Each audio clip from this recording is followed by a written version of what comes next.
तो अब जैसे बात आती है एक्स्ट्रा स्टीलर सेकेंडरी ग्रोथ की। देखिए, जब सेकेंडरी ग्रोथ अंदर की ओर होती है तो बाहर की ओर एपिडर्मिस एक लिमिट तक उस प्रेशर को बियर अप कर सकती है, झेल सकती है। Yes sir. After some year of secondary growth, 2 year से फॉर एग्जांपल सेकेंडरी ग्रोथ अंदर की ओर हो जाती है, उसके बाद जाकर के बाहर की ओर अवेलेबल जो एपिडर्मिस है उस पर डैमेजेस देखने के लिए मिलते हैं। प्रेशर लगा उसको, एक लिमिट तक झेल पाई, जैसे डैमेज होना शुरू हुआ, और ये डैमेज न सिर्फ यहाँ पर एपिडर्मिस पर आ रहा है बल्कि एपिडर्मिस के अंदर की और वो जो हाइपोडर्मिस अवेलेबल थी सर, उस पर भी ये प्रेशर बिल्डअप हुआ। इसका मतलब प्राइमरी टिश्यू को डैमेज कर रहा है। और इस डैमेज की वजह से जो हाइपोडर्मिस यहाँ पर कोलेनकाइमा की बनी हुई होती है, लिविंग है, तो वो अपने आप को अब डी डिफरेंशिएट कर लेती है एज कॉर्क कैम्बियम। तो कहने का मतलब ये हुआ कि वेस्कुलर रीजन में सेकेंडरी ग्रोथ हुई तो प्राइमरी टिश्यू डैमेज हुआ। अब प्लांट की जो सेफ्टी है वो खतरे में है क्योंकि एपिडर्मिस प्रोटेक्टिव टिश्यू था, तो वाटर लॉस हो चुका है, वाटर लॉस हो सकता है, इजीली पैथोजन एंट्री कर सकते हैं, पैथोजेंस आ सकते हैं। एग्जैक्टली, तो उनको अब काउंटर अप करना है उसको। Yes sir. तो बाहर की और यहाँ पर अब जो है हाइपोडर्मिस से कॉर्क कैम्बियम या फेलोजन का फॉर्मेशन तो सबसे इंपॉर्टेंट चीज तो ये है कि कॉर्क कैम्बियम या फेलोजन बनने के लिए कौन सा टिश्यू सेक्रीफाइस कर रहा है? वो है हाइपोडर्मिस। बिल्कुल, हम यूजुअली कहें तो हाइपोडर्मिस, कुछ एक्सेप्शन है बायो में। हाँ बिल्कुल, आप ओक की बात करें, कोरेक्टसुबेट जो कि कमर्शियल हमें कॉर्क देता है, उसमें हम देखें तो एपिडर्मिस से बनती है उसमें, तो बहुत से ऐसे एक्सेप्शंस अवेलेबल। लेकिन यूजुअली बात करेंगे तो हाइपोडर्मिस वाले एरिया से गेटिंग डी डिफरेंशिएट। बिल्कुल सर। तो इसका मतलब सर ये हो गया कि cork cambium completely secondary meristem है, जबकि वेस्कुलर कैम्बियम जो डाइकोट स्टेम की है वो पार्शियली प्राइमरी पार्शियली सेकेंडरी है वो, लेकिन मेजर पोर्शन उसके सेकेंडरी है। लेकिन यहाँ पे तो बिल्कुल 100% सेकेंडरी लेटरल मेरिस्टेम। और अब ये अगेन वही बात की पेरिक्लाइनल डिवीजन करेगी, अंदर की ओर और बाहर की ओर दोनों ओर पेरेन्काइमा का ही फॉर्मेशन होता है। लेकिन बाहर की ओर जो पेरेन्काइमा की सेल्स बनती हैं, एक्सेप्ट दो एरिया जहां पर कि लेंटिसेल बन रहा है, उन एरिया को छोड़ दीजिएगा। अब ये लेंटिसेल बात करते हैं इनके बारे में, इनको छोड़ दीजिए लेंटिसेल वाले एरिया को। उसके अलावा जहां जहां पेरेन्काइमा अवेलेबल है वो सेल सुबराइज्ड हो जाती हैं, डेड हो जाती हैं और कॉर्क या फेलम का फॉर्मेशन कर देती हैं। अंदर की ओर कॉर्क कैम्बियम अवेलेबल है या फेलोजन अवेलेबल है, ऑल्सो रेफर्ड एज। और अंदर की ओर जो डिवाइड किया था कॉर्क कैम्बियम ने, तो अंदर की ओर पेरेन्काइमा का फॉर्मेशन किया और ये पेरेन्काइमा अब सेकेंडरी कॉर्टेक्स या फेलोडर्म के फॉर्म में यहाँ पर प्रेजेंट रहती है, जो स्टोर करेगा food. Exactly, and collectively it is referred as periderm. ये बहुत इंपॉर्टेंट क्वेश्चन है, इंपॉर्टेंट है ये अपने आप में। आलू का छिलका जो हम छीलते हैं, हाँ, वो वास्तव में पेरिडर्म में ही है। पेरिडर्म में, बिल्कुल सर। तो इसका मतलब हो गया कि कॉर्क कैम्बियम और secondary cortex together named periderm. एक बात और साथ में कि लेंटिसेल वो एरिया है जहां से कि गैसेस एक्सचेंज हो पाएगा, क्योंकि यहाँ पर हमारी तरह ब्लड वेस्को सिस्टम तो इसके अंदर अवेलेबल है नहीं। बिल्कुल सर। तो हर एक ऑर्गन को अपने लिए O2 का अरेंजमेंट करना पड़ेगा। अंदर अवेलेबल है ये फेलोजन, उसको भी चाहिए O2, तो या लेंटिसेल्स बनेंगे थ्रू उसके गैसेस एक्सचेंज हो पाएगा। तो जब तक स्ट्रक्चर यंग थी, गैसियस एक्सचेंज का काम स्टोमेटा से हो रहा था, बिल्कुल। लेकिन अब स्ट्रक्चर वुडी हो गई है, अब इसमें स्टोमेटा नहीं है, एपिडर्मिस जो है टूट गई है। Yes sir. तो अब लेंटिसेल्स बनेंगे। तो इसका मतलब गैसियस एक्सचेंज की नीड तो चाहे वुडी हो या यंग हो, दोनों में है। तो यंग प्लांट होगा तो ये काम स्टोमेटा के थ्रू होगा, और ओल्ड हुआ तो लेंटिसेल्स के सेकेंडरी ग्रोथ की बात लेंटिसेल्स के थ्रू। लेकिन यहाँ लेंटिसेल्स है वो डे नाइट ओपन ही रहेंगे। जी बिल्कुल, इनमें कोई ओपन क्लोज होने की मैकेनिज्म नहीं। बिल्कुल सर। तो ये रिमेन ओपन, बिल्कुल हमेशा ओपन रहेंगे। अब अगर हम सेकेंडरी ग्रोथ को यहाँ पर ऑब्जर्व करें, जैसे मैंने कहा कि स्टीलर सेकेंडरी ग्रोथ होने के बाद जब डैमेज होता है तब जाकर के एक्स्ट्रा स्टीलर सेकेंडरी ग्रोथ जो है वो इंड्यूस होती है 2-3 साल के बाद। हाँ, और यहां अगर मैं 1 साल की बात करूं, 1 ईयर की हम बात करें, तो स्प्रिंग के सीजन में जो स्टीलर सेकेंडरी ग्रोथ थी वो एक्सेसिवली थी। Yes sir. तो अब उस वक्त जब ग्रोथ हुई स्प्रिंग के सीजन के अंदर, डायमीटर बढ़ा तो डैमेज हुआ। अब स्प्रिंग समर खत्म होने वाला होता है, तो ऑटम के वक्त अगर हम देखें तो ये हीलिंग का काम शुरू करेंगे। yes, इसलिए हम देखें तो जो स्टीलर सेकेंडरी ग्रोथ होती है उसमें वेस्कुलर कैम्बियम की एक्टिविटी स्प्रिंग के मौसम में ज्यादा मिलेगी देखने के लिए, लेकिन कॉर्क कैम्बियम की एक्टिविटी आपको ऑटम वाले मौसम में ज्यादा देखने के लिए मिलती है। रिवर्स, घाव होने के बाद ही हम उसकी हीलिंग की बात करेंगे। बिल्कुल सर, रिवर्स सही है, रिवर्स है उसका, उसके जस्ट अपोजिट मिलती है। पहले डैमेज होगा उसके बाद ठीक करने के लिए। बिल्कुल सर। तो यहाँ पर अवेलेबल, अब देखिए अंदर भी सेकेंडरी ग्रोथ, ये तो कहानी पूरी हुई। अंदर की और फिर अब स्प्रिंग का मौसम आएगा, सेंटर के अंदर फिर से सेकेंडरी ग्रोथ होगी। बिल्कुल सर। तो उसकी वजह से, क्योंकि देखिए कैम्बियम जो है वो तो एक सॉफ्ट टिश्यू है, डेलिकेट टिश्यू है, इसमें होने वाले सेकेंडरी ग्रोथ की वजह से जो ये बनी थी कोर कैम्बियम अब ये भी टूट जाती है। तो इसका मतलब ये हुआ कि core cambium remain active for only 1 year. एक बार बन गई कोर कैम्बियम, वो एक बार काम करेगी 1 साल, या 1 साल क्या कहूं मैं उसको, ऑटम के मौसम में काम करेगी, हाँ ऑटम विंटर में काम करेगी, फिर खत्म। Yes sir. अब अगले साल अंदर की और अवेलेबल सेकेंडरी कॉर्टेक्स से नई कोर कैम्बियम का फॉर्मेशन होता है। अब देखें तो बाहर की ओर कॉर्क है और उसके बीच में ये डेड या नॉन फंक्शनल प्रीवियस ईयर की ये टूटी हुई कोर कैम्बियम अवेलेबल है। तो हर साल या फिर एवरी कैलेंडर ईयर में हमें एक नई कोर कैम्बियम बनने को देखने को मिलेगी, और वो बनेगी इस सेकेंडरी कॉर्टेक्स से। पहली बार बनी थी तो हाइपोडर्मिस से बनी थी, अब जब भी बनेगी from the cells of secondary cortex, क्योंकि और कोई लिविंग सेल है ही नहीं यहाँ पर अवेलेबल। और हम अगर रिकॉल करें तो हम बहुत पहले बात कर रहे थे कि क्या सेकेंडरी परमानेंट टिश्यू भी अपने आप को मेरिस्टेमेटिक कर सकता है। बिल्कुल सर, बात हुई। ये एग्जांपल है हमारे सामने जहां पर कि सेकेंडरी परमानेंट टिश्यू अपने आप को मेरिस्टेम में कन्वर्ट कर रहा है। लेकिन अब इनको टर्सरी मेरिस्टेम नहीं बोलेंगे, हम काम में नहीं लेते हैं, अब सेकेंडरी ही बोलेंगे। गिनती को तो कहीं ले जाइए, कितने ले जाइए, बिल्कुल सर, लेकिन अब बोलेंगे वापस इनको सेकेंडरी ही। तो अंदर की ओर सेकेंडरी ग्रोथ हुई, उस वजह से बाहर की ओर हाइपोडर्मिस ने अपने आप को कोर कैम्बियम में कन्वर्ट किया डैमेज को रिपेयर करने के लिए। बाहर की ओर बनता है कॉर्क या फैलम, अंदर की ओर बनता है यहाँ पर सेकेंडरी कॉर्टेक्स या फेलोडर्म। तो ये तीनों कॉर्क, कोर कैम्बियम और सेकेंडरी कॉर्टेक्स मिलकर के पेरिडर्म फॉर्म द पेरिडर्म। अब हर साल नई यहाँ पर कोर कैम्बियम बनेगी, कहाँ से? सेकेंडरी कॉर्टेक्स से। अगर हम लोग यहाँ पे समराइज कर लें एक्टिविटी की कोर कैम्बियम की, तो कुछ फर्क नहीं है। जैसे वेस्कुलर कैम्बियम पेरिक्लाइनली डिवाइड कर रही है, वैसे ही ये भी डिवाइड कर रही है। लेकिन सर एक फर्क बच्चों को बताना जरूरी हो जाता है कि यहाँ पर कोई रे इनिशियल और फ्यूजिफॉर्म इनिशियल का डिस्टिंक्शन नहीं है, और है भी नहीं, है भी नहीं।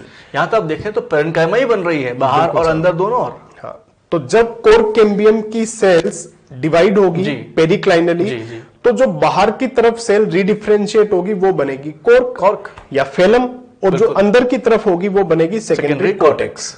जो फेलम या कॉर्क की सेल्स हैं उन पर सुबेरिन का डिपोजिशन हो जाएगा, जो जरूरी है प्रोटेक्शन के लिए, तो वो सुबेरिनाइज्ड होकर एक इम्परवियस लेयर बनाती जाएगी। लेकिन अब इम्परवियस लेयर बन गई तो हमें गैसियस एक्सचेंज को कंटिन्यू करने के लिए लेंटिसेल्स की जरूरत है, और वहां पर पेरेन्काइमेटस ही रहती है। Yes sir. तो जहां पर एपिडर्मिस टूटी थी उसके जस्ट नीचे जो कोर कैम्बियम है उसने डिवाइड करके बहुत सारी पेरेन्काइमेटस सेल्स बनाई, जो सुबेरिनाइज्ड नहीं हो रही है, उनको कॉम्प्लीमेंट्री सेल्स बोलते हैं। गैसियस एक्सचेंज होता रहेगा वहां से। तो वहां पर उनका प्रेशर लगेगा और उस प्रेशर से एक ओपनिंग सी क्रिएट हो गई, that remain open through out the day and night.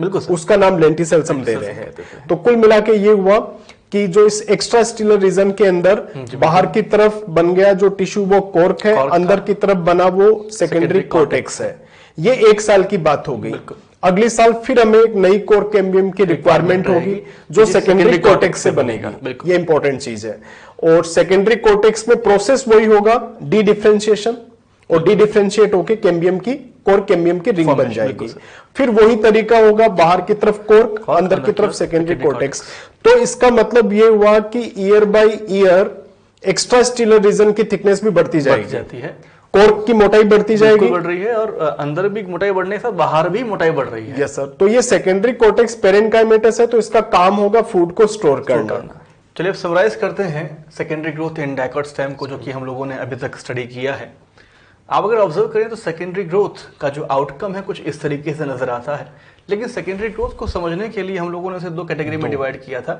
एक तो इंट्रास्टीलर या स्टीलर कह लीजिए, और दूसरा extra stealer kind of secondary growth. तो इसका मतलब जो इंट्रास्टीलर है वो स्टील रीजन में है, वेस्कुलर रीजन में है, और जो एक्स्ट्रा स्टीलर है वो कॉर्टिकल रीजन में है। आप अगर ऑब्जर्व करें तो यहाँ पर वेस्कुलर कैम्बियम का फॉर्मेशन हुआ था, जो कि इंट्राफेसिकुलर कैम्बियम और इंटरफेसिकुलर कैम्बियम से मिलकर के बना। हमने कहा कि भाई यहाँ पर प्राइमरी और सेकेंडरी दोनों ही तरह का मेरिस्टेम अवेलेबल है, पर मेनली हमने कहा कि ये सेकेंडरी है। बिल्कुल सर। और अंदर की ओर ये डिवाइड करके फॉर्म करती है जाइलम का, और बाहर की ओर डेवलपमेंट करती है यहाँ पर ये फ्लोएम का। अंदर जाइलम जो बन रहा है हम सेकेंडरी जाइलम कहेंगे उसको, बाहर सेकेंडरी फ्लोएम कहलाता है। और जैसा कि हमने देखा कि जो प्राइमरी जाइलम होता है वो अंदर की ओर पुश कर दिया गया, और प्राइमरी फ्लोएम जो है वो बाहर की ओर पुश कर दिया गया। अगर हम देखें तो एक साल में, क्योंकि दो तरह के मौसम है, फेवरेबल और अनफेवरेबल।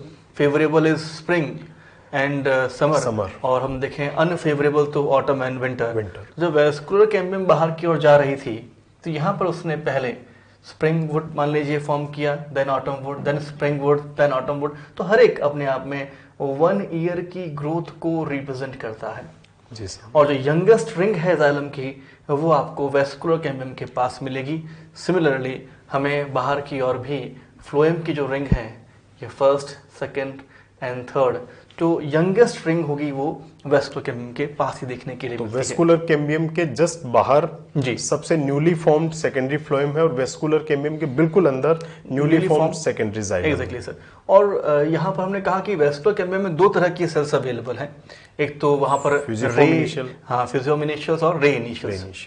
जो वेस्कुलर टिश्यू है, जो कंडक्टिंग एलिमेंट्स हैं इनके, वो तो फ्यूजियोम इनिशियल से बन रहे हैं, लेकिन जो वहां पर अवेलेबल रे इनिशियल्स हैं वो सिर्फ और सिर्फ पेरेन्काइमा का फॉर्मेशन कर रही हैं, रेस का फॉर्मेशन कर रही हैं। और इस तरीके से यहाँ पर जाइलम में क्वाइट क्लियरली विजिबल है हमें ये जो आप लाइंस ऑब्जर्व करते हैं, ये वास्तव में यहाँ पर अवेलेबल पेरेन्काइमा को रिप्रेजेंट करता है। ये रेडियली कंडक्ट करने का काम करेंगी। जाइलम में क्लियरली विजिबल है, सर फ्लोएम के अंदर भी अवेलेबल होता है। बच्चे यूजुअली पूछ लेते हैं कि क्या फ्लोएम में है भी कि नहीं।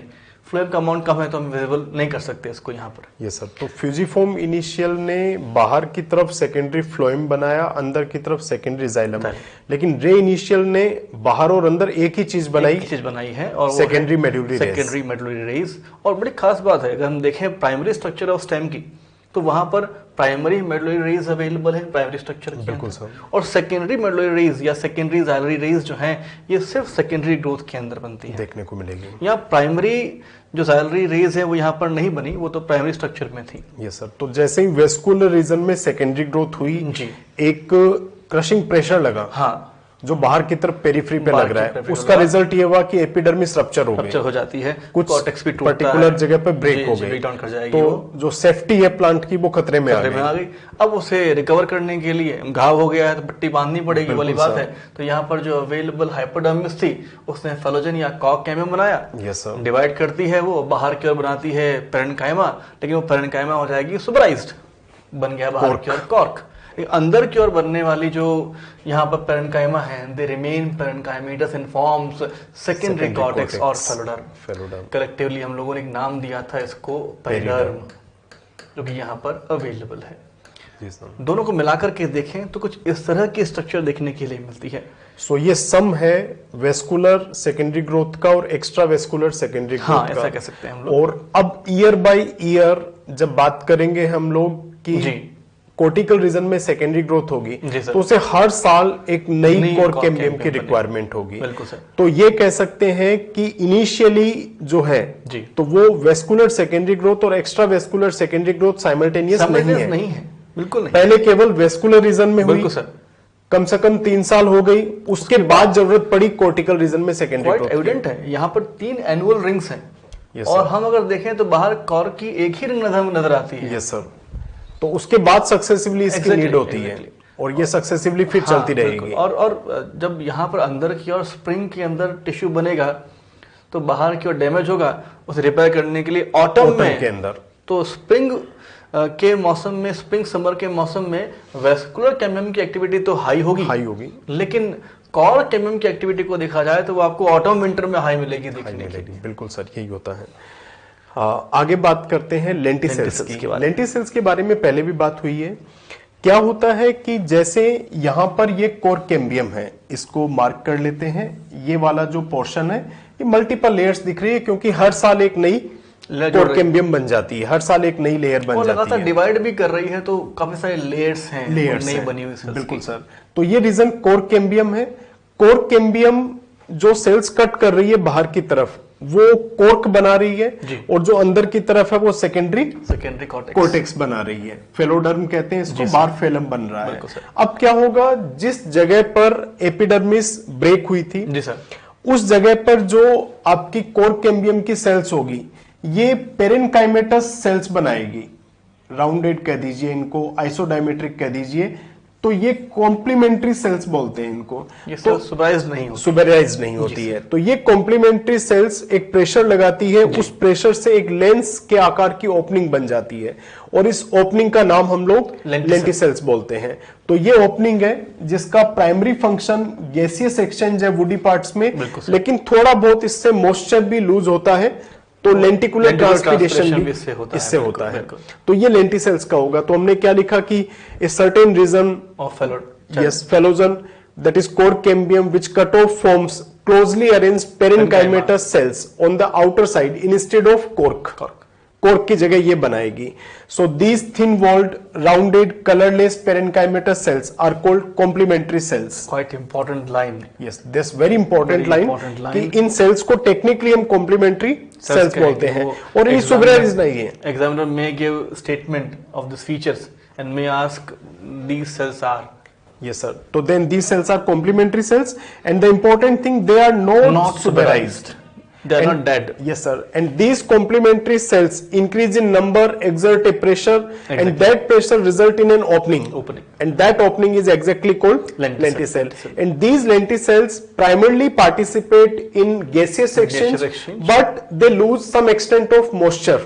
लेंटिकुलर ट्रांसपीरेशन जरूरी भी है। Yes sir, this structure is lenticel. और लेंटिसेल को अगर देखें तो आपको डाइकोट स्टेम में काफी ज्यादा हमें देखने को मिलेगा आफ्टर सेकेंडरी ग्रोथ, और ये प्राइमरली जो गैसेस सेक्शंस की नीड है उसको फुलफिल करने के लिए होता है। और सबसे इंपॉर्टेंट चीज, यहाँ कोई गार्ड सेल नहीं है, तो इनमें ओपनिंग क्लोजिंग नहीं होगी, they remain always open, day हो या नाइट हो 24 आवर्स ओपन रहते हैं ये। चलिए, हमने अभी सेकेंडरी ग्रोथ को ऑब्जर्व किया। अगर मैं एक सेकेंडरी ग्रोथ के बाद एक स्टेम को ऑब्जर्व करूं, हम लोगों ने जो समराइज किया था सेकेंडरी ग्रोथ को, उसको हम रियलिस्टिक वे में अगर ऑब्जर्व करें तो कुछ इस तरह का हमें ऑब्जर्व होता है। एक बात तो काफी क्लियर है सर इससे कि ओवरऑल जो वॉल्यूम है सेकेंडरी ग्रोथ के बाद is mainly occupied by the wood और द जाइलम, सेकेंडरी जाइलम। बिल्कुल, बाहर की ओर बार्क बहुत नैरो लेयर के फॉर्म में देखने के लिए मिलती है। देखिए, जब यहाँ पर सेकेंडरी ग्रोथ हुई तो बाहर से प्रेशर अंदर की ओर बिल्डअप हुआ और अंदर की ओर जो अवेलेबल जाइलरी एलिमेंट्स थे, हालांकि शुरुआत में तो उन्होंने बियर अप करने की कोशिश की। हम अगर देखें सेकेंडरी ग्रोथ की शुरुआत में जो प्राइमरी फ्लोएम है सबसे पहले इनएक्टिवेट होता है, किल हो जाता है, लेकिन अंदर की ओर अवेलेबल जो प्राइमरी जाइलम है या अंदर की ओर अवेलेबल प्रेशर बियर करने वाला जो जाइलम है वो लोड को बियर करता है। लेकिन बाद में धीमे धीमे प्रेशर बिल्डअप होने की वजह से यहाँ पर इन वेसल्स के पास जो ये जाइलम की पेरेन्काइमा अवेलेबल है, ये प्रेशर की वजह से अंदर की ओर वेसल के ल्यूमन में बल्ज करके बलून लाइक स्ट्रक्चर्स का फॉर्मेशन कर देती हैं। They are known as tylosis. इस वजह से ल्यूमन है वेसल की वो ब्लॉक कर जाएगी और वाटर मिनरल का कंडक्शन यहाँ पर पॉसिबल नहीं। इवन यहाँ पर टेनिन है, रेजिन है, ऑयल है, इनका भी डिपोजिशन हो जाता है और उस वजह से जहां पर ये इवेंट हुआ वो डार्क कलर का टेनिन, रेजिन, ये सब डार्क कलर देखेंगे। तो क्योंकि स्टेम का टीएस हम देखें तो सेंटर पार्ट जो होता है दिस वन, ये डार्क कलर का मिलेगा, कवर्ड और surrounded with light coloured periphery. जो सेंट्रल पार्ट है वहां पर इस तरह की हमें प्रॉब्लम मिलती है देखने के लिए। इस वजह से यहाँ पर जो जाइलम अवेलेबल है वो डार्क कलर का है और नॉन फंक्शनल है। बिल्कुल सर, तो ये नॉन कंडक्टिंग पार्ट हो गया। बिल्कुल, इसका कंडक्शन में कोई रोल नहीं है, लेकिन इसका एक इंपॉर्टेंट रोल है कि ये स्टेबिलिटी बढ़ाता है और कमर्शियली बहुत इंपॉर्टेंट वुड है ये। बाहर की ओर जो वुड है, ऑब्वियसली इस डार्क कलर के एरिया के बाहर आप देखते हैं लाइट कलर का एरिया, ये वास्तव में सैपवुड या एल्बर्नम है। कमर्शियली इतनी इंपॉर्टेंट नहीं, लेकिन प्लांट के लिए it is very very important. Physiologically active है ये, इसमें सैप है। और कई बार क्वेश्चन पूछा हुआ भी है इसके ऊपर कि कौन सा फंक्शन होगा, सैपवुड या फिर हार्टवुड होगा। तो आंसर सैपवुड होगा, सैपवुड फंक्शनल होता है। और सर अगर इस पूरे पार्ट में देखें, चाहे हार्टवुड की बात करें या सैपवुड की, तो हमें ऑल्टरनेट ऐसे लाइन देखने को मिल रही है, रिंग्स देखने को मिल रही है। एक डार्क है और एक लाइट है। बिल्कुल, तो डार्क और लाइट को मिलाकर एक एनुअल रिंग कहेंगे। तो लाइट वाला पोर्शन है वो प्रोडक्ट है ऑटम का और जो लाइट कलर का है वो स्प्रिंग का है। तो अगर हम देखें वास्तव में सर, तो इस हर्टवुड हो या सैपवुड हो, दोनों में ही एनुअल रिंग्स तो अवेलेबल देखने को मिलेगी। एग्जैक्टली। बच्चे यूजुअली कंफ्यूज करते हैं कि डार्क कलर का कौन। अगर एक एनुअल रिंग की हम बात करें, तो उसमें ऑटम वुड डार्क कलर की है, स्प्रिंग वुड जो है वो लाइट कलर की, और उसमें दोनों ही फंक्शनल है। Yes sir. लेकिन अगर हम देखें after long secondary growth, so many years, many annual rings are here, after so many years हम देखें तो सेंटर में डार्क कलर का ड्यूरामेन अवेलेबल है, बिल्कुल नॉन फंक्शनल है, और चारों ओर एक बड़ी सी लेयर है सैपवुड की जो कि फंक्शनल है। बिल्कुल सर। और कई बार हम देखते हैं कि जैसे एक 70 ईयर का, एक 100 ईयर का ट्री है, तो उसका सेंट्रल पार्ट बिल्कुल कैविटाइज हो जाता है या खोखला हो जाता है, लेकिन फिर भी प्लांट की हेल्थ पे कोई असर नहीं पड़ता। हाँ, कमजोर हो गया है प्लांट, बिल्कुल मैकेनिकल स्ट्रेंथ में कमी आ गई, तूफान वगैरह से टूट के गिर सकता है, लेकिन वो लिविंग है, वायबल है, वो ब्रांचिंग करेगा, फ्लावरिंग करेगा, सब कुछ होता है उसमें। कंडक्शन अभी भी अनइंटरप्टेड है क्योंकि पेरीफ्री पर सैपवुड है, वो कंडक्टर रही है। और हार्टवुड के लॉस होने से, डिके होने से जो प्रॉब्लम हुई है वो ये हुई है कि प्लांट की स्ट्रेंथ में कमी आ गई, मैकेनिकल इतना बियर नहीं कर सकता, लेकिन कंडक्शन अभी भी अनइंटरप्टेड है, लगातार चल रहा है। बिल्कुल सर। आगे बात करते हैं बार्क की। तो बार्क एक नॉन टेक्निकल टर्म है। आप अगर डिफाइन करें कि बार्क में क्या क्या चीज इंक्लूड करेंगे तो सिंपल है, वेस्कुलर कैम्बियम के बाहर जो कुछ भी है वो बार्क है। बाकी हम देखें तो बार्क को हम लोग बचपन में छाल कहते थे, आराम से आप तोड़ सकते हो उसको, इजीली मिल जाएगी देखने का। मुझे याद है कि गुआवा की जो बार्क होती है उसे इजीली हम रिमूव कर लेते हैं, है ना। तो ये बार्क, हालांकि हम छाल या बार्क कैसे जनरलाइज कह देते हैं, नॉन टेक्निकल वर्ड है, लेकिन बॉटनिकल सेंस में हम कहें तो every tissue which is outside the vascular cambium is bark, together called bark. Exactly sir. तो इसका मतलब बार्क में दो चीजें मेनली इंक्लूड हो गई, एक तो सेकेंडरी फ्लोएम और दूसरा पेरिडर्म। पेरिडर्म का मतलब इसमें सेकेंडरी कोर्टेक्स आ गया, कोर्क आ गया, कोर कैम्बियम आ गई, और सेकेंडरी फ्लोएम तो है ही सेकेंडरी फ्लोएम। तो इसका मतलब बार्क में लिविंग टिश्यूज भी है और नॉन लिविंग टिश्यू भी है उसके अंदर। और मुझे याद है गर्डलिंग एक्सपेरिमेंट की, यस सर, बार्क को रिमूव करते हैं। जब गर्डलिंग एक्सपेरिमेंट करते हैं बार्क रिमूव करते हैं उस एरिया से। मान लीजिए स्टेम है तो स्मॉल से एरिया का यहाँ पर हमने बार्क को रिमूव, रिंग बना देते हैं, रिंग बनाते हैं, तो देखा गर्डलिंग एक्सपेरिमेंट। गर्डलिंग बिल्कुल सर। तो बार्क रिमूव कर दिया हमने, तो जब रिमूव बार्क, हमने फ्लोएम को भी रिमूव कर दिया। बिल्कुल सर। तो क्या होगा कि थोड़े दिनों बाद हमें ये देखने को मिलेगा कि जो डाउनवर्ड कंडक्शन हो रहा था फूड का सेकेंडरी फ्लोएम से, वो इंटरप्ट हो गया। तो बार्क जहां से आपने रिमूव करी तो उसका जो अपर एज है उसके जस्ट ऊपर का पोर्शन स्वेल होना शुरू हो जाएगा, फूल जाएगा। May form roots also. Yes sir, यहां से बन सकती है। तो अल्टीमेटली अगर बाद में देखेंगे कुछ मंथ्स के बाद में, जब रूट के पास बैकअप ऑफ फूड बिल्कुल खत्म हो जाएगा तो फिर रूट की डेथ हो जाएगी। Exactly sir. तो इसका मतलब अगर कोई गर्डल्ड प्लांट है, आपने स्टेम पे गर्डल बना दी, सबसे पहले उसमें रूट मरेगी, रूट की डेथ होगी सबसे पहले, फिर पूरे प्लांट की डेथ हो जाएगी।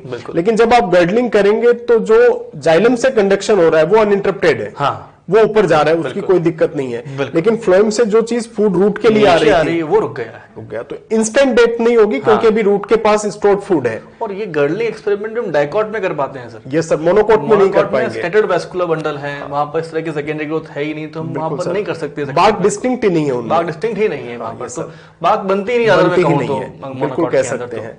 और वेस्कुलर बंडल उसमें स्कैटर्ड है, तो ऐसी रिंग के फॉर्म में अरेंज नहीं है, बिल्कुल सर, उतार भी नहीं सकते हैं उसको। अब बात करते हैं secondary growth in dicot root के बारे में।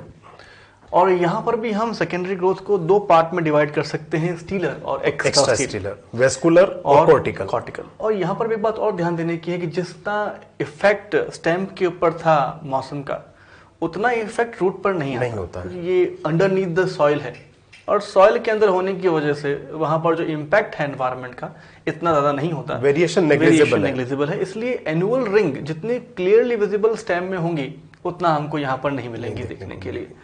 बात करते हैं स्टीलर सेकेंडरी ग्रोथ के बारे में, तो यहाँ पर अवेलेबल है एक टिपिकल डाइकॉट रूट का ट्रांसफर सेक्शन, जिसमें कि आप देख सकते हैं कि बाहर की ओर अवेलेबल है एपिडर्मिस, जिसके ऊपर की रूट हेयर्स अवेलेबल हैं, अंदर की ओर कॉर्टेक्स है, देन एंडोडर्मिस अवेलेबल है, देन पेरिसाइकल। याद रखें pericycle in the case of root ये बनी है prosenchyma, it has thick walled parenchymatous cells, लेकिन लिविंग है सर, लिविंग है सर, बिल्कुल सर।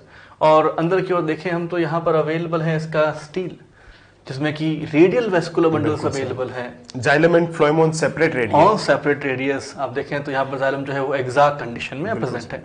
कैम्बियम हमें यहाँ पर नजर नहीं आती, क्लोज वेस्कुलर बंडल है सर। लेकिन जब बात आती है यहाँ पर मैकेनिकल प्रेशर को बियर करने की, ऊपर हम देखें तो प्लांट्स में हम देखा कि ब्रांचिंग हो रही है, लीव्स बन रही हैं, तो उसका इम्पैक्ट रूट पर भी आएगा। तो रूट में हम देखते हैं कि यहाँ पर जो कंजंक्टिव टिश्यू अवेलेबल है जो कि पेरेन्काइमेटस इन नेचर होता है, ये अपने आप को मेरिस्टेमेटिक कर लेता है और फॉर्म करता है आर्क्स का। यहाँ पर एग्जैक्टली फ्लोएम के नीचे, बिल्कुल। तो यहाँ पर ये देखें तो यहाँ पर अब ये आर्क बनने लगे हैं। ये आर्क जो आप यहाँ पर ऑब्जर्व करते हैं ये मेरिस्टेमेटिक हो जाएंगे इस तरीके से बाद में।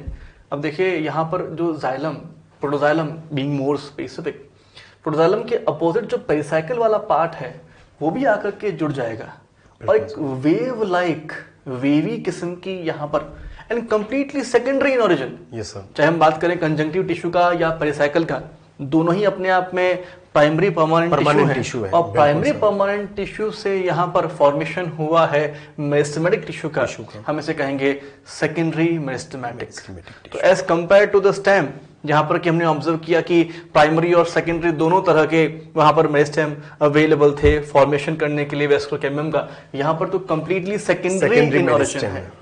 ये रही यहाँ पर अवेलेबल वेस्कुलर कैम्बियम, और ये वेस्कुलर कैम्बियम जो कि यहाँ पर अवेलेबल है it is entirely completely secondary in origin. लेकिन इसके सोर्स दो अलग अलग है, थोड़ा पार्ट कंजक्टिव का पेरेन्काइमा से, पेरिसाइकिल से। और वेस्कुलर कैम्बियम चाहे स्टेम की हो या रूट की हो, अंदर की ओर जाइलम और बाहर की ओर फ्लोएम बनाएगी, ये फिक्स है। आगे बात करते हैं कि कैसे प्रोसीड होती है। तो अभी सर ने आपको बताया कि एक वेवी कैम्बियम बन गई है जो पूरी तरह से एक सेकेंडरी मेरिस्टेम है। अब क्या होगा कॉन्सिक्वेंसली, जो ये वेस्कुलर कैम्बियम बनी है चाहे वो स्टेम में हो या रूट में, इसमें पेरिक्लाइनल डिवीजन होगा, यानी वो जो सर्कमफेरेंस है उसका पैरेलल हो रहा है। तो वही तरीका बाहर की तरफ भी कट सेल्स होगी और अंदर की तरफ भी सेल्स कट करेगी। अगर बाहर की तरफ जो सेल कट हो रही है वो रीडिफरेंशिएट होती है, यानी फिर से एबिलिटी ऑफ डिवीजन को लूज कर देती है, तो वो बनेगी पार्ट सेकेंडरी फ्लोएम का। और अगर अंदर की तरफ वाली सेल अपने आप को लूज कर लेती है डिवाइड करने की एबिलिटी को, तो वो बनती है सेकेंडरी जाइलम। तो तरीका वही है, बाहर सेकेंडरी फ्लोएम बन रहा है और अंदर सेकेंडरी जाइलम बन रहा है। Basic concept remain same. लेकिन अब यहां पर भी एक रूल लागू होगा कि सेकेंडरी जाइलम का फॉर्मेशन 8 to 10 टाइम ज्यादा होगा। तो अंदर की तरफ अगर टिश्यू ज्यादा बन रहा है तो जो वेवी स्ट्रक्चर थी वो सर्कुलर हो जाएगी। बिल्कुल सर। जो इनिशियली स्ट्रक्चर वेवी थी वेस्कुलर कैम्बियम की, बाद में सर्कुलर हो जाएगी पूरी तरह से। शुरुआत में तो वो 1 ईयर तक आपको वेव लाइक ही मिलेगी देखने के लिए। सर। अंदर की ओर सेकेंडरी जाइलम, बाहर की ओर सेकेंडरी फ्लोएम बनाते हुए, और अंदर की ओर हम देखें जो ये सेकेंडरी जाइलम के अंदर दो तरह की हमको यहाँ पर जो है जाइलरी रेज देखने के लिए मिलती हैं, प्राइमरी एंड सेकेंडरी। स्टेम से कंपेयर करें तो स्टेम के अंदर प्राइमरी जाइलरी रेज या प्राइमरी मेडुलरी रेज या primary pith rays were primary in origin, primary permanent tissue था। लेकिन यहाँ पर देखें तो चाहे वो सेकेंडरी जाइलरी रेज हो या प्राइमरी जाइलरी रेज हो, दोनों ही सेकेंडरी टिश्यूज हैं दोनों। और जैसे जैसे ये सेकेंडरी ग्रोथ प्रोसीड होगी तो क्या होगा कि प्राइमरी जाइलम में वो जो नॉन फंक्शनल हो जाएगा, प्राइमरी फ्लोएम भी नॉन फंक्शनल हो जाएगा। और एज यूजुअल जैसे स्टेम में हुआ, प्राइमरी फ्लोएम पेरिफेरी की तरफ चला गया और प्राइमरी जाइलम सेंटर में आ गया, क्रश कर दिया गया, पुश कर दिया गया। एक बात और हमें नहीं भूलनी चाहिए कि यहाँ पर बाहर की और सॉइल की अवेलेबिलिटी है। Yes sir. तो अंदर जब सेकेंडरी ग्रोथ हुई तो एपिडर्मिस इतनी टूट नहीं पाती, इतनी जल्दी से टूट नहीं पाती। तो हम देखते हैं कि लेंटिसेल्स का नंबर या तो नहीं होगा या कम मिलेगा एज कंपेयर टू स्टेम हम देखें तो लेंटिसेल्स अगर हम देखें तो प्लांट में 3 स्ट्रक्चर में देखने को मिलते हैं। ये हमें स्टेम पे देखने को मिलेंगे, वुडी स्टेम पर, और जो वुडी रूट होगी उस पे देखने को मिलेंगे। और इसके अलावा जो फ्रूट्स होते हैं उन पे भी गैसियस एक्सचेंज के लिए होते हैं, लेकिन लीफ पे कभी भी लेंटिसेल नहीं मिलेंगे। स्टोमेटा अवेलेबल है सर। नंबर से अगर डिस्टिंग्विश करें तो स्टेम पे ज्यादा होंगे या मेनली होंगे, और रूट पे कम होंगे। जी बिल्कुल। अगर होते हैं तो बहुत कम लेंटिसेल्स। और साथ में कि जब सेकेंडरी ग्रोथ होना शुरू होती है तो एपिडर्मिस टूट जाती है, Yes, sir. पेरिसाइकिल का जो पार्ट यहाँ पर काम आ गया था इस वेस्कुलर कैम्बियम को बनाने में, इसके अलावा जो पेरिसाइकिल यहाँ पर रह गई, it's still remaining over there. Yes sir. जो सेकेंडरी ग्रोथ और आगे बढ़ेगी तो ये जो पेरिसाइकिल के जो आर्क हैं they will come nearer to this epidermis, फिर यहाँ पर वो कॉर्क कैम्बियम का फॉर्मेशन करेगी। तो प्लांट ने डाइकॉट रूट में जो पेरिसाइकिल बनाई उस पसनकाइमा की, कहीं ना कहीं एक सिग्निफिकेंस लिए हुए है। सर 3 रोल हो गए उसके। 3 रोल हो गए उसके। एक तो वो कॉर्क कैम्बियम का फॉर्मेशन कर रही है, कॉर्क कैम्बियम के अंदर भी मेनली प्राइमरी जाइलरी रेस का फॉर्मेशन कर रही है। और अगर हम बात करें यहाँ पे कि उसका दूसरा काम, तो उसके कुछ पोर्शन ने वेस्कुलर कैम्बियम का फॉर्मेशन किया, और इसके अलावा रूट की जो ब्रांचेज हैं जी वो भी पेरिसाइकिल से अराइज हो रही है।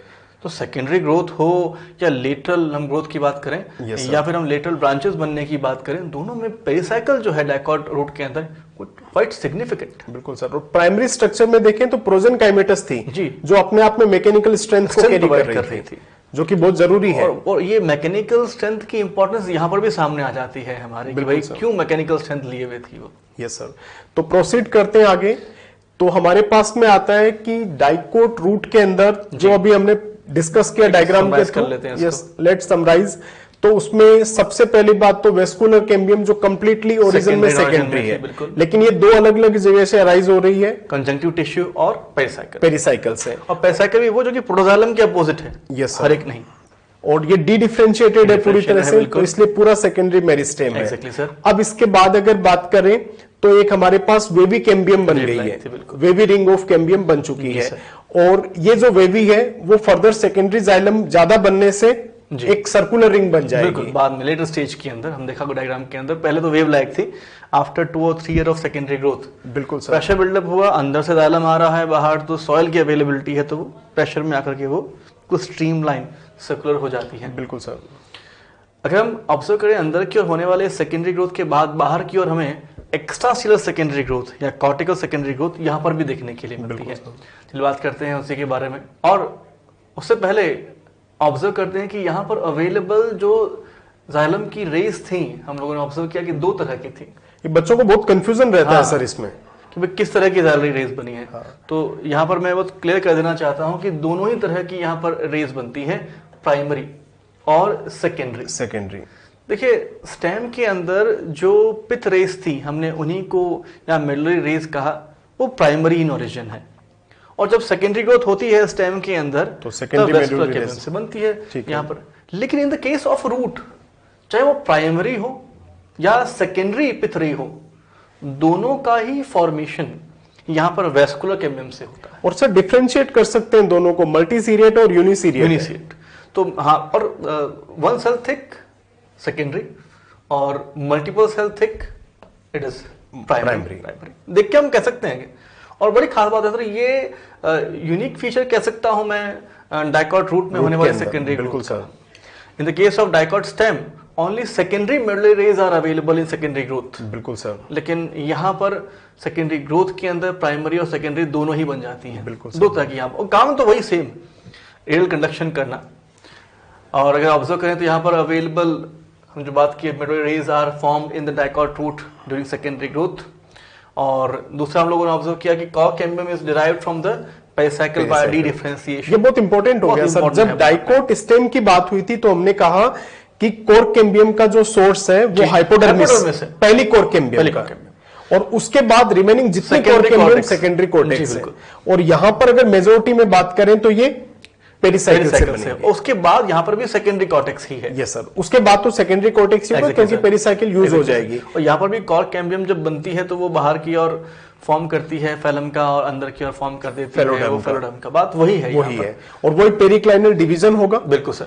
बाहर की तरफ जो सेल्स कट होगी वो सुवेरिनाइज्ड हो जाएगी और कॉर्क बनाएगी, और अंदर की तरफ सेकेंडरी कॉर्टेक्स रहेंगी यहाँ पर। और सेकेंडरी कॉर्टेक्स है वो फूड को स्टोर करेगा क्योंकि ये पेरेन्काइमेटस है। और वही एक टर्म पेरिडर्म यहाँ यूज करेंगे, कॉर्क यानी फेलम, कॉर्क कैम्बियम यानी फेलोजम, और सेकेंडरी कॉर्टेक्स यानी फेलोडर्म। तीनों को अगर एक साथ मिला के एक नाम देंगे तो पेरिडर्म दिया जाएगा।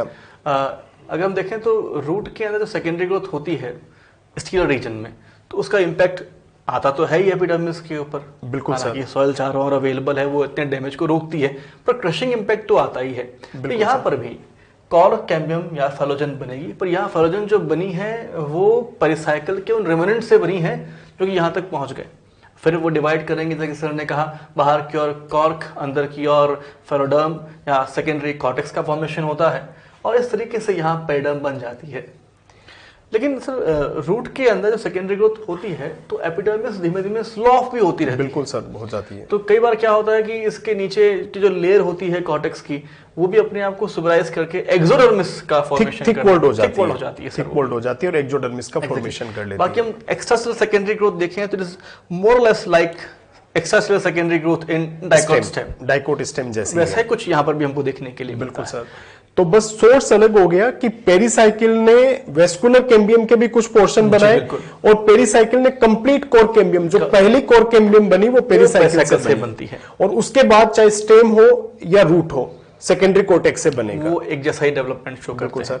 तो सेम बात हो गई कि हर साल कोर्टिकल रीजन में सेकेंडरी ग्रोथ के लिए एक नई कोर कैम्बियम भी डिफरेंशिएट होगी, और वो अपने प्रोडक्ट वही बनाएगी, बाहर की तरफ कोर और अंदर की तरफ सेकेंडरी पैटर्न वही रहता है। और एनुअल रिंग्स का जो डिफरेंस की हमने बात की कि एनुअल रिंग्स यहाँ पे इतनी विजिबल नहीं होती है, वो एनवायरनमेंट का इतना इम्पैक्ट नहीं है इनके ऊपर, और लेंटिसल भी कम है यहाँ पर। हाँ जी sir, as compare to stem के कंपैरिजन में देखें तो लेस इन नंबर है लेंटिसेल्स। अगर उसके आधार पे देखें तो यहाँ पे लेंटिसेल्स का नंबर कम देखने के लिए। बाकी pattern of secondary growth cortical region का ऑलमोस्ट सेम होगा।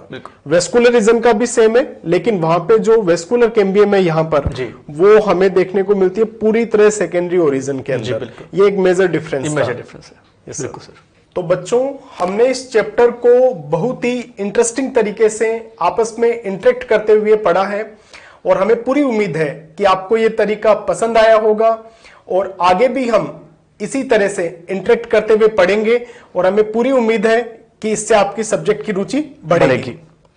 बच्चों, हम आगे आने वाले सभी चैप्टर्स को इसी तरीके से हैप्पी और इंटरेक्टिव वे में पढ़ेंगे, क्योंकि क्लासेस का नाम ही है IHL, और IHL means interactive and happy learning.